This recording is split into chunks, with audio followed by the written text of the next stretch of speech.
जय जगन्नाथ सांग मैंने आज चलते गोटे भिडियो जो देती आपण समाज हिरो किए तेणु आपण मैंने बहुत संख्या जहाँ कमेंट कर चलते आम समाज हिरो किए विषय आलोचना करवा यही भिडियो मुझे को समाज तो समस्त हिरो तांको काम नहीं कि से हिरो तेणु आम प्रथमे जी बेसी आमको साहाय्य कर आम खाद्य पाँच जी नथिले आम प्राय बंचा तिष्टि हेनी ना भारतर सबुरी मूल जहाँ अवदान तेणु नहीं कि आम आज भिडियोटा करिया कौन सी ना कृषक कृषक होउछन्ति आम देशर बैकबोन कृषि होउछ आम देशर बैकबोन कृषक होउछन्ति तार सारथी जहाँ को नहीं कि आम चाष खाद्य खाउछन्ति जो कृषक को आम एते भल पाउछन्ति कृषक समस्त भल पाउछन्ति तो कई प्राय भल पाती कारण से छोटकाटे लोक ना मलिमुंडिया लोक ना किए भल पाइब जातु गोटे कृषक जाओ गोटे ऑफिस की केमी दूर दूर मार मार कर विदा करदे हाँ कि नहीं कहतु ना साथी माने कृषक हूँ आम देशर सबकि बिना चाषी बिना चाषर आम देश किसी नुहे तेणु चाष बिना आम देश जमी किसी नुहे चाषी बिना आम सेमती किसी नुहे आमको जी खाद्य देउछि जार आम बंची आम भूली पारिबानी आ असम्मान करवा ना चलत आज ये भिडियो आम कृषक विषय कहवा कौन ताकर असुविधा केमी सी असुविधार सम्मुखीन होमी कौ कौ उपाय कले रोजगार से करें भल उपाय मुझे किसी तथ्य देवी आपण मानक जदि कृषक भाई मैंने देखिए वीडियो को शेयर करें निश्चित शेयर कले जन जन पाखे पहुँचले भिडियोटी तेणु से जानवे रियलिटी कौन आम क्या नौ केमी जानते मुझ सबू समस्या गुड़िक कहबी तेणु आपण मैंने दयाकोरी चैनल को सब्सक्राइब करेंगे कारण मुझे आज गोटे भिडियो कर बंद करदेवी कंटिन्यूअस आम समाज पर ही भिडियो करी तेणु आपण मानक अनुरोध आपण भिडियोटी को देखिए लास्ट पर्यंत आउ भाविबा बाहर तेणु आम ओडिशार मुख्यतः चाषी माने कौन चाष कर धान गोटे थर चाष गोटे वर्ष बस या हूँ ना नहीं गोटे थर चाष कर वर्ष सारा बसुँच 4 मास खटुंच 6 मास बसुँच देखो जनवरी फेब्रुआरी आप जून पर्यंत बस ना ना गोटे थर चाष करी कहीं ना आम एक्चुअल सत कथा कह अलसुआ हो गले अलसुआपाई आम ये चाष करना विभिन्न प्रकार वे अच्छे चाष केमी करवा चाषर आजिकल टेक्निकल एजुकेशन आसला टेक्निकल वे आम जो चाष करवा ताहले आमर रोजगार को आम द्विगुणित कर गवर्नमेंट कौन परामर्श रहा गवर्नमेंट तो पूरा आम गवर्नमेंट पर निर्भर करा ठीक नुहे आम जी पारिबा आम चाष मध्यम आम जदि आम रोजगार को द्विगुणित 3 गुणित करें आम गवर्नमेंट पर कहीं निर्भर करिया तथापि गवर्नमेंट को मोर सजेसन रही गवर्नमेंट में किसी कृषक भाई मान साहाय्य करू कौ रूप से साहाय्य करवा ताकू कहवा भिडियो चलो आरंभ करवा देखो चाष जेहेतु पानी समस्या आम देशर ठीक मौसुमी आसला आम चाष कार्य आरंभ करती माने जुलाई ठू आरंभ हुए चाष कार्य आरंभ हो सारा चलो डिसेम्बर पर्यंत डिसेम्बर जानुआरी अमल सरला चाष शेष साधारण आम ओडिशा या कर किसी अंचल अच्छी जोटा कि आम पनीपरिया एसब चाष कर किसी अंचल अच्छी किसी करूना खाली घरे बस खटी कर अलग काम बाहर को जाऊँ बाहर मैंने आम राज्य छाड़ी बाहर काम ना कहीं पलि जाऊँ कि भावुन तो थे आम जदि ये चाष करवा विभिन्न उपाय अवलम्बन करके आम कौन पारिबानी निश्चित पारिया आम बाहर को जीवानी गोटे अच्छी मल्टीलेयर फार्मिंग माने आपण माने चाहिए गोटे जमी 3 प्रकार 4 प्रकार फसल एकाथरक अमल करें जदि एकाथरक फसल अमल करें 3-4 थर 4 प्रकार फसल ताने गोटे जमी आप 4 प्रकार जिनस पाई आपन ताकू बिक्री करि पारि अमल करें एक समय ताकू मल्टीलेयर फार्मिंग आ गोटे अच्छी इंटीग्रेटेड फार्मिंग कौन ना आपन चाष कर बिलर चाष करदे सपोज आप बिल बाटर धान बर्तमान अमल आरंभ हो चाष आरंभ हो कौन ना हल कले धान को बेउषण कला हिड़ गुड़िक फाँका पकई दूसरी हाँ कि नहीं हिड़ गुड़िक फाँका पकाते बंधु चाषी भाई मैंने हिड़ गुड़िकर हरड़ लगातु लंका लगातु अमृतभंडा गछ लगातु जो हिड़ गुड़िकर जदि अमृतभंडा गछ हरड़ आउ लंका गछ लगेले आप कौन पाइबे ना जिते अमल हम देखिए ता पूर्व आप अमृतभंडा फली लंका फली हरड़ फली आप धान अमल कले संगे संगे ये सब अमल कर जहाँफल धान को धान पाइले ଅମୃତଭଣ୍ଡା ବିକିବେ, ସବୁ ଜିନିଷ ଆପଣ ଲଙ୍କାକୁ ଲଙ୍କା ବିକିବେ, ତାପରେ ଆପଣଙ୍କର ହରଡ଼କୁ ହରଡ଼ ଡାଲି ମଧ୍ୟ ପାଇଲେ। ଏହା ଦ୍ୱାରା କ'ଣ ହେବ ନା ଆପଣ ସୁରୁଖୁରୁର ଗୋଟିଏ ଜମିରୁ 4 ପ୍ରକାର ଜିନିଷ ପାଇପାରିବେ। ତାହା ବଦଳରେ ଆମେ ଯଦି କେବଳ ଧାନ କରିବା, କେବଳ ଧାନ ପାଇ ରହିଲେ। ତେଣୁ ଇଣ୍ଟିଗ୍ରେଟେଡ୍ ଫାର୍ମିଂକି ଆପଣାନ୍ତୁ। ଆଉ ଗୋଟେ ହେଉଛି ମାଛ ଚାଷ। ମାଛ ଚାଷ ମିନ୍ସ ମୁଁ କହୁନି କେବଳ ମାଛକୁ ଚାଷ କରନ୍ତୁ, ଧାନ ଚାଷ ଭିତରେ ମାଛ ଚାଷ କରନ୍ତୁ। ଧାନ ଚାଷ ହେଲା ଭିତରେ ଗୋଟେ ପଣ୍ଡ ସାଇଜ୍ର ପୋଖରୀ ସାଇଜ୍ ଛୋଟିଆଟେ କରିଦିଅନ୍ତୁ, ଡୁବ ସାଇଜ୍ର କରିଦେଇକି ପୋଖରୀକି ମାଛ ଛାଡ଼ି ଦିଅନ୍ତୁ। ମାଛ ଛାଡ଼ି ଯେତେବେଳେ ପାଣି କମିବ ସେ ସବୁ ପୋଖରୀର ସେଇ ପଣ୍ଡରେ ଜମା ହେଇଯିବେ। ଆପଣ ମାଛ ଅମଳ କରିପାରିବେ, ଚାଷ ମଧ୍ୟ ଅମଳ କରିପାରିବେ।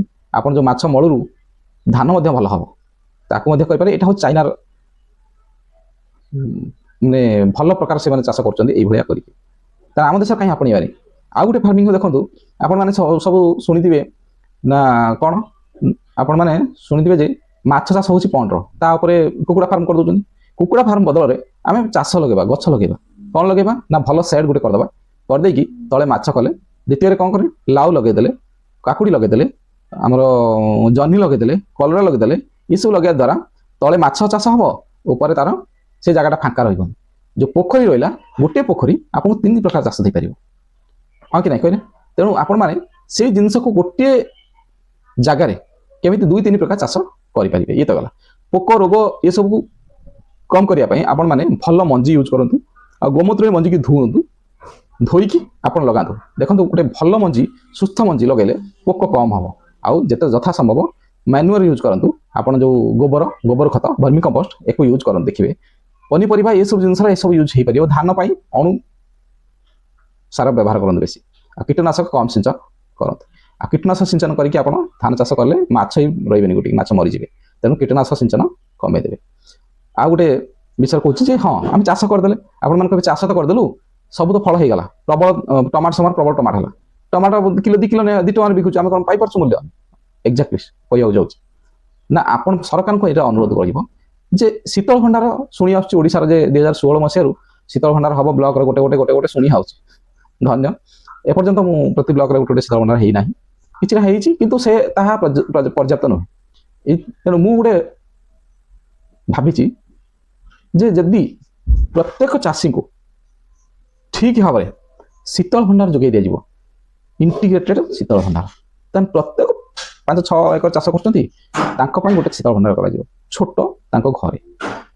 ସୋ ଦ୍ୟାଟ୍ ସେ କ'ଣ କରିବେ ନା ଯେଉଁ ଜମିରୁ ଯେଉଁ ଫସଲ ଅମଳ କଲେ, ସପୋଜ ଟମାଟୋ, ବାଇଗଣ, ଅମୃତଭଣ୍ଡା, ଆମର କଲରା, ଏ ଯେଉଁ ଜିନିଷ ସବୁ ରହିଲା ପନିପରିବା ଜିନିଷ ବା ଫ୍ରୁଟ୍ସ ଭେଜିଟେବୁଲ୍ସ, ଏଇଗୁଡ଼ାକ ସବୁ କ'ଣ କରିବେ ନା ସେମାନେ ଅମଳ କଲେ, ବିକିଲେ, ଯାହା ବଳି ପଡ଼ିଲା ତାକୁ କ'ଣ କରିବେ ନା ସେଇ ଶୀତଳ ଭଣ୍ଡାର ସେମାନେ ଷ୍ଟୋର କରି ରଖିଥିବେ। ସେଇ ଶୀତଳ ଭଣ୍ଡାର ଦ୍ୱାରା ସେମାନଙ୍କ ଆଉ ନଷ୍ଟ ହେବ ନାହିଁ। ସେମାନେ ଅନୁସୂଚନା କରିବେ ମୋ ଜମିର ନଷ୍ଟ ହେଇଗଲା, ବିକ୍ରି ହେଲାନି, କମ୍ ଦାମର, କିଛି ନାହିଁ ଷ୍ଟୋରେଜ ଫେସିଲିଟିଜ୍। ସୋ ଦ୍ୟାଟ୍ ସେ କ'ଣ କରିବେ ମାନେ ଯେଉଁଠି 10 ଟଙ୍କା ହେବା କଥା ସେ ଟଙ୍କା ଦେଇ ପଳେଇ ଆସୁଛନ୍ତି। ନା, ସେଇଟା ହେବା କଥା ନାହିଁ। ଯେଉଁ ଷ୍ଟୋରେଜ ଫେସିଲିଟିଜ୍ ପ୍ରତ୍ୟେକ ଚାଷୀଙ୍କୁ ଯୋଗାଇ ଦେବା ଉଚିତ। 50% ସବସିଡିରେ ସେଇଟା ଯୋଗାଇ ଦେଲେ ନା ଅବଶିଷ୍ଟ 50% ସବସିଡି, 50% ନିଜେ ବହନ କରିବ ଚାଷୀ। ହେଲେ ଯାଇକି ସେ ଜଣେ ଚାଷ ପାଇଁ ଆଗ୍ରହ ହେବ, ଆଉ ତାର ନଷ୍ଟ ହେବ ନାହିଁ। ଆଉ ଧାନ ଓ ଅନ୍ୟାନ୍ୟ ସାମଗ୍ରୀ ପାଇଁ ସୁବ୍ୟବସ୍ଥିତ ମଣ୍ଡି ଦରକାର। ଏମିତି ମଣ୍ଡି ନୁହେଁ ଯେ ଧାନକୁ 1 ମାସ 2 ମାସ ମଣ୍ଡିରେ ପକାଇ ରଖିବା, ନେଇପାରିବାନି, ଚାଷୀ ଆନ୍ଦୋଳନ କଲେ ନେବା। ନା, ଦିସ୍ ଇଜ୍ ନଟ୍ ଫେୟାର। ଏଇଟା ଏମିତି କରିବା ଉଚିତ ନୁହେଁ। ଏଇଟା ଚାଷୀମାନଙ୍କ ଉପରେ କୁଠାରଘାତ, ଠିକ୍ ନୁହେଁ। ଏଇଟା ଧାନ ଆସିକି ଆବଶ୍ୟକ ହେଲେ ସରକାର ଘରୁ ନେବେ, ଯେଉଁ ମଣ୍ଡି କରିଛନ୍ତି ସେ ମଣ୍ଡିରୁ ହିଁ ଧାନ ନେବେ, ତେବେ ଯାଇକି ଚାଷୀ ଉପକୃତ ହେବେ। ଆଉ ଆବଶ୍ୟକ ହେଲେ ଇନସେଣ୍ଟିଭ, ଲୋନ୍ ଛାଡ଼, ଏକୁ ନିହାତି କରିବା ଦରକାର। କିଛି ଯଦି ଇନସେଣ୍ଟିଭ ଦିଆଯିବ, ନହେଲେ ଲୋନ୍ ବିନା ଇଣ୍ଟରେଷ୍ଟ ଲୋନ୍ ଦିଆଯିବ। ଚାଷୀମାନଙ୍କୁ ମଧ୍ୟ ବିନା ଇଣ୍ଟରେଷ୍ଟ ଲୋନ୍ ଦେଲେ ସେ ସ୍କିମ୍ କାର୍ଯ୍ୟକାରୀ ହେଲେ ତାହା ଚାଷୀମାନେ ଲାଭବାନ ପାଇବେ। ଆଉ ଇଣ୍ଟରେଷ୍ଟ ପାଇଁ ଏତେ ମହାଜନ ପାଖକୁ ଦୌଡ଼ିବେନି, ସମସ୍ତ ଚାଷୀଙ୍କୁ ଦେବା କଥା। ଆଉ ଓଡ଼ିଶାର ମୁଖ୍ୟ ସମସ୍ୟା ହେଉଛି ଭାଗ ଚାଷୀ। ଲୋକଙ୍କର ଅଧେ ଲୋକଙ୍କର ଜମି ନାହିଁ, ସେମାନେ ଭାଗ ଚାଷୀରେ ବଞ୍ଚୁଛନ୍ତି। ତେଣୁ ଭାଗ ଚାଷୀକୁ ଏତେ ଯେଉଁ ଭାଗ ଚାଷ କରିବେ ସେମାନେ ଗୋଟେ ସୁବିନିଯୋଗ କରିକି ଚାଷ କରିବା ଉଚିତ। ସୋ ଦ୍ୟାଟ୍ ସେମାନେ 5 ବର୍ଷ ପାଇଁ, ଧର ଜଣେ ଭାଗ ଚାଷ ଜଣଙ୍କର ମାଲିକ କରୁଛି, ତାକୁ 5 ବର୍ଷ ପାଇଁ ନେଇଯାଅ, 10 ବର୍ଷ ପାଇଁ ନେଇଯାଅ, ମୁଁ 10 ବର୍ଷ ପାଇଁ ତମ ହାତରୁ ନେଇଗଲି ଲିଜ୍ କରିକି, ମୁଁ 10 ବର୍ଷ ପାଇଁ ତମ ଜମିରେ ଚାଷ କରିବି। ନା 1 ବର୍ଷ ପାଇଁ ଚାଷ କରିବି, ଆର ବର୍ଷକୁ ନାହିଁ, ମୁଁ ଚାଷ ଜମିକି ସାଇଡ୍ କରି ରଖିଥିବି, ଆର ବର୍ଷକୁ ମୁଁ ଦେଇଦେବି ଅନ୍ୟ କାହାକୁ। ନା, ସେମିତି ହେବା ଉଚିତ ନୁହେଁ। ଭାଗ ଚାଷୀମାନେ ଏଇଭଳିଆ ଚାଷ କଲେ ସହଜେ ତାଙ୍କର ଲାଭବାନ ହେଇପାରିବେ। ତେଣୁ ବନ୍ଧୁଗଣ ଭିଡ଼ିଓ ଲମ୍ବା ହେଇଯାଉଛି, ଦେଖିବେ ନିଶ୍ଚିତ। ଦେଖନ୍ତୁ ଗୋଟିଏ ବର୍ଗର ଲୋକଙ୍କ ସମସ୍ୟା ସମାଧାନ କରିବାକୁ ହେଲେ ଆମକୁ ଲମ୍ବା ଭିଡ଼ିଓ କରିବାକୁ ପଡ଼ିବ। ତେଣୁ ଲମ୍ବା ଭିଡ଼ିଓଟେ କରିବି ଆପଣମାନେ ନ ଦେଖିବେ ତାହେଲେ ଭିଡ଼ିଓ କରି ଲାଭ ନାହିଁ, ସତ କଥା। ତେଣୁ ଆପଣମାନେ ଦୟାକରି ଦେଖିବେ ଭିଡ଼ିଓଟି। ଦେଖନ୍ତୁ ଆଉ ଗୋଟେ ପ୍ରଧାନ ସମସ୍ୟା ହେଲା ଚାଷୀମାନଙ୍କର ଯେ ସେମାନେ ଉପଯୁକ୍ତ ମୂଲ୍ୟ ପାଉନାହାନ୍ତି। ସରକାର ଯେଉଁ ମୂଲ୍ୟ ଧାର୍ଯ୍ୟ କରିଛନ୍ତି ସେଇ ମୂଲ୍ୟ ଚାଷୀମାନଙ୍କୁ ଦେବା ଉଚିତ। ସେ ମୂଲ୍ୟ ନଦେଲେ ଚାଷୀମାନଙ୍କ ସ୍ପୃହା କମିଯିବ, ସେମାନେ ଚାଷ କରିବେନି। ଆଉ ବଡ଼ କଥା ହେଉଛି ଚାଷୀମାନଙ୍କୁ ସମ୍ମାନ ଦରକାର। ଚାଷୀମାନଙ୍କୁ ଯଦି ସମ୍ମାନ ଦିଆଯିବ ତାହେଲେ ଚାଷ କରିବା ପାଇଁ ସେମାନେ ଆଗଭର ହେବେ। ଆଉ ଗୋଟେ କଥା ହେଉଛି ଚାଷକୁ ନୂଆ ଯୁବପିଢ଼ିକି ଆଗ୍ରହ ବଢ଼ାଇବା ଦରକାର। ନୂଆ ଯୁବପିଢ଼ିକି ଯଦି ଆଗ୍ରହ ବଢ଼ାଇବେ, ବଡ଼ ବଡ଼ ଇନଷ୍ଟିଚ୍ୟୁଟ୍ରୁ ପାଠ ପଢ଼ିକି ଆସୁଛନ୍ତି, ଖାଲି ଚାକିରି ଆଶାରେ ଦୌଡ଼ୁଛନ୍ତି, ଚାକିରି ସାଲାରୀ ପାଇବେ ସେତିକିର ସନ୍ତୁଷ୍ଟ। କିନ୍ତୁ ଯଦି ସେଇମାନେ ଚାଷକୁ ଗୋଟେ ବୃତ୍ତି ହିସାବରେ ନେଇଯିବେ ତାହେଲେ ଚାଷରୁ ଯେତିକି ଅମଳ ହେବ ସେମାନେ ରଖିପାରିବେନି। ଚାକିରିର କେତେ ପଇସା ପାଇବେ କହୁଛି ବନ୍ଧୁମାନେ। ତେଣୁ ଚାଷରୁ ଯେତିକି ପଇସା ମିଳିବ କେଉଁଟାରେ ମିଳିବନି। ଯଦି ଗୋଟିଏ ଜମିର 4-5 ପ୍ରକାର ଚାଷ କରାଯାଏ ତାହେଲେ ଦେଖନ୍ତୁ ଥରେ ଚାଷ କରି ଗୋଟିଏ ଜମିର 4-5 ପ୍ରକାର ଚାଷ କରିକି ଦେଖନ୍ତୁ। ମୁଁ ଦେଖୁଥିଲି ଗୋଟେ ଆର୍ଟିକଲ ପଢ଼ୁଥିଲି ଏବେ, ରିସର୍ଚ୍ଚ କଲାବେଳେ ଏସବୁ ଜିନିଷ ଦେଖିଲା। ୟୁପିରେ ଜଣେ IIT ପାଠ ପଢ଼ିକି ଆସିଲା, ଯାଇଥିଲା ଚାକିରି କଲା, IITର ଚାକିରି କରିଥିଲା। ତାକୁ ଚାକିରିଟା ଭଲ ଲାଗିଲା, ଭଲ ତ ନ ଲାଗିଲା କ'ଣ କରି ପଳେଇ ଆସିଲା। ବାପାର 5 ଏକର ଜମି ଥିଲା। 5 ଏକର ଜମିକୁ ସେ ଏମିତି କଲ୍ଟିଭେସନ୍ କଲା ନା କିଛି ଜମିର ମଝିରେ ମଝିରେ କ'ଣ କଲା ନା ଲବଙ୍ଗ ଗଛ ଲଗେଇଦେଲା, ଆଉ କିଛି ଜମିର ପିଜୁଳି ଗଛ ଲଗେଇଲା, ଫ୍ରୁଟ୍ସ ଲଗେଇଦେଲା। ଚାରିପଟର ଫ୍ରୁଟ୍ସ ଲଗେଇଲା, ବିଭିନ୍ନ ପ୍ରକାର ଫ୍ରୁଟ୍ସ ଲଗେଇ ସାରିଲା ପରେ ମଝିର ତାର ଗହମ ଚାଷ କଲା, ଆଉ ତା ଉପରେ ସେଟ୍ କରିଦେଲା। ଗହମ ଚାଷ ଉପରେ କ'ଣ କରାଯିବ, ତାର ଅଲଗା ଯେଉଁ ସେଟ୍ କରିକି ମାନେ ଡଙ୍କ ଜାତୀୟ ଫସଲ ମଧ୍ୟ। ସେ ବର୍ଷକୁ ତାର ଇନକମ୍ ହେଲା 24 ଲକ୍ଷ। ବର୍ଷକୁ ଇନକମ୍ 24ରୁ 25 ଲକ୍ଷ ଦେଇଥିଲା ଆର୍ଟିକଲ। 24-25 ଲକ୍ଷ ତାର ଇନକମ୍, ତାମାନେ ତା ଖର୍ଚ୍ଚ ଯାଇସାରି।